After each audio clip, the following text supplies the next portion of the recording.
I would have never mentioned that I had that phone call with the Prime Minister ever until the issue with Jody Wilson-Raybould came up. And go through that. Yes. And so Jody Wilson-Raybould, for those who don't know, was the first Indigenous Minister of Justice and Attorney General of Canada, decorated lawyer, really, really, really admirable, smart person. When you talk about merit, absolutely has the merit for the job. Now, whether or not you like what she did within the context of this situation is irrelevant to me.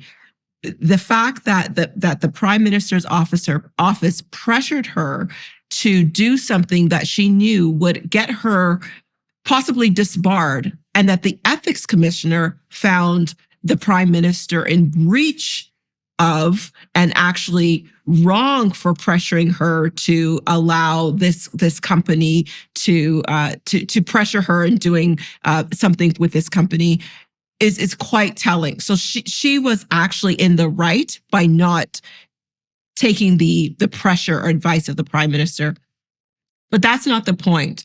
The point is that after this all happened with Jody stepped down. She was being pressured to do something that she knew was unethical, was wrong by legal standards. She said she wasn't going to do it. She stepped down. She was demoted first. Then she stepped down as Minister of Justice and Attorney General. And then she was thrown out of the party, her and Jane Philpott. Jane Philpott, again, decorated medical doctor who was the Minister of Health, the President of the Treasury Board, and another ministry within our government. The Prime Minister, after that, decided that he was going to go on national television and apologize to Canadians for the kerfuffle that was happening within his government.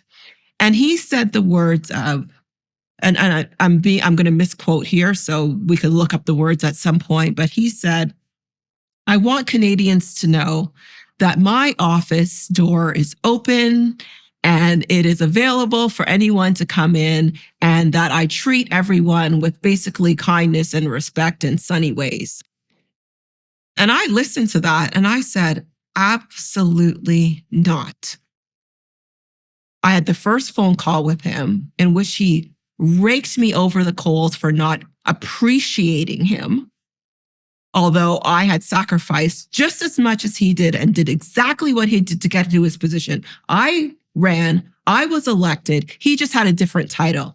We both worked hard, but I needed to appreciate him for whatever reason, raked me over the coals for that. And then the second time I went to him, I went after that meeting and I said, I was going to go to him and say, look, you know what? We both said things we didn't mean on that phone call. Let's try to This is the last be phone adults call that here. you described? That's correct. The last phone call, I went to him after that. And, you know, just like I'm sitting across from you now, said, let's be adults here. We said some things we didn't mean. Let's move it along. The level of contempt and almost hatred that he approached me with, I have never felt more scared in my life of someone to be in a room with someone. And I knew that happened. happened. Of wounded narcissism? Oh, no, I have not. That rings a bell? No. Well, beware of it. Seriously.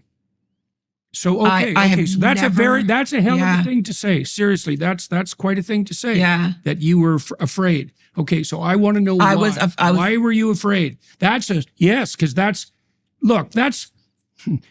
a whole different level of anything that you've revealed so far, right? The worst thing that you've really revealed so far is the last conversation that you had with him where you both lost your temper and exchanged some harsh words, right? And there was all this strangeness surrounding Raybould and Morneau at that time too. But now you go there in an attempt to, what would you say? I wouldn't say smooth over the waters, but yeah. That's right. Put some putty on it or something.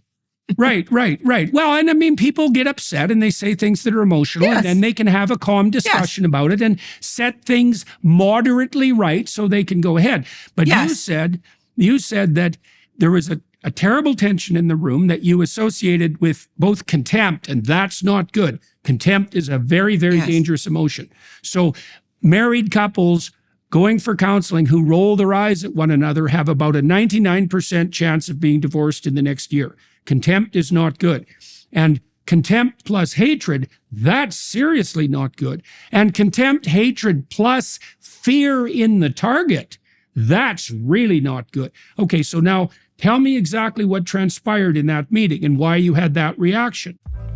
There's been a lot of talk about how AI is going to make the world a better place, but the question is, better for who? Better for your insurance company who will use it to calculate exactly how much to raise your premium based on your WebMD history? Better for politicians who will use it to sway your vote based on your online activity? That doesn't really sound like a better world to me, which is why I've already started protecting myself with ExpressVPN, and I think you should too. ExpressVPN is an app that encrypts 100% of your online activity and reroutes it through secure servers. Your private browsing logs can never be used against you by anyone because they'll never exist in the first place. ExpressVPN is also incredibly easy to use, and it works on every kind of phone, laptop, tablet, etc. If you can connect to the internet, you can be protected with ExpressVPN. And it even comes with a risk-free 30-day money-back guarantee. That's why we here at the Daily Wire are proud to partner with ExpressVPN. Both our hosts and production teams rest easy amidst their busy travel schedules, knowing their data isn't being compromised regardless of where they're using the internet. So don't wait until it's too late. The time to protect your data from the future is now. Get 4 extra months of ExpressVPN's privacy protection for free when you go to expressvpn.com/Jordan. That's expressvpn.com/Jordan to get 4 extra months free. There was nothing there was no words. It was a glare. It was this reddening of the face. It was the exhalation of his voice. And I stood there and I was alone in the room because it was after caucus. I didn't want anybody else to know to hear the conversation. So I waited in line because after caucus meetings, everybody goes up and wants him to sign stuff and talk and blah, blah, blah. I waited till the end. There was nobody else in the room. And this exchange happened and I said, you know what, Justin, and I was stopped in my tracks with the glare, the huff. And then he got up out of his seat and he just stormed out of the room. And I froze because at that moment, I knew that this person actually could make or break the rest of my life. And I was petrified of what could happen next, how it could happen. I didn't know what he would do, right? You have a name like Trudeau and you decide to blacklist Selena from ever working in Canada again.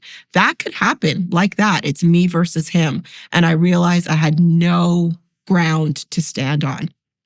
And so I went back to the chamber. I sat there for a little while. And I just petrified. I didn't know what to do. He came in just before, and this was witnessed by everybody in the House of Commons. He came in.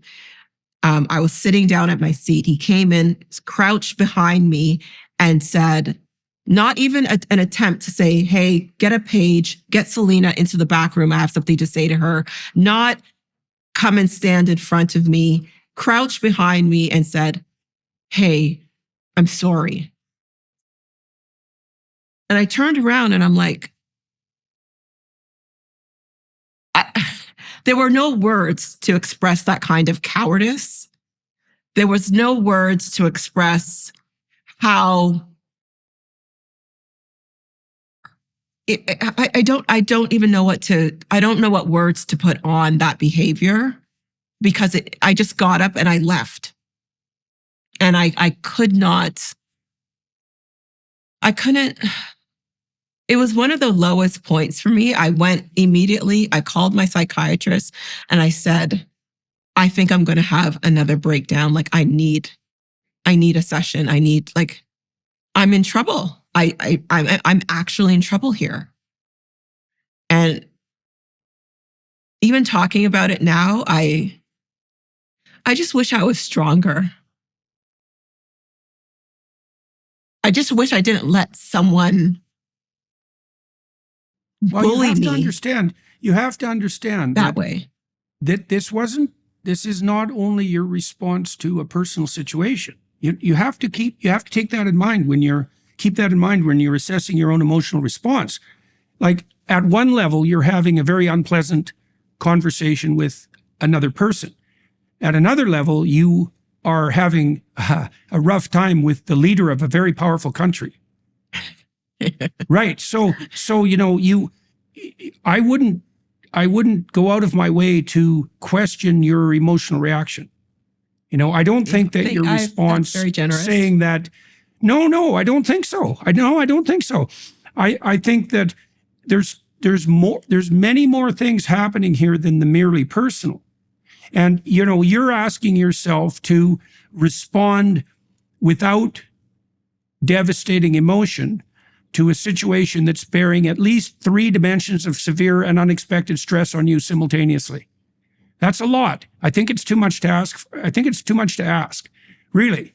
So if it was just a colleague, if it was just a colleague or even just an employer, that's one thing. But you didn't just have a colleague or an employer. You were having an exchange with a man who has an incredibly powerful familial name and who's the prime minister of a country, a big country, right? So, yeah. So it's not surprising to me that you had the response that you had, just for whatever that's worth. So let me ask you a question about this story too. One of the things that really struck me about, and that is indicative of something seriously rotten in Canada, and I mean seriously rotten, is that these 6 people that you described as fleeing the ship, let's say, for similar reasons, and many of them, perhaps all of them, stellar people. Have you had an opportunity to sit down with anybody from the legacy media in Canada, the radically government-subsidized legacy media, I might add, and actually have a chance to walk through what happened?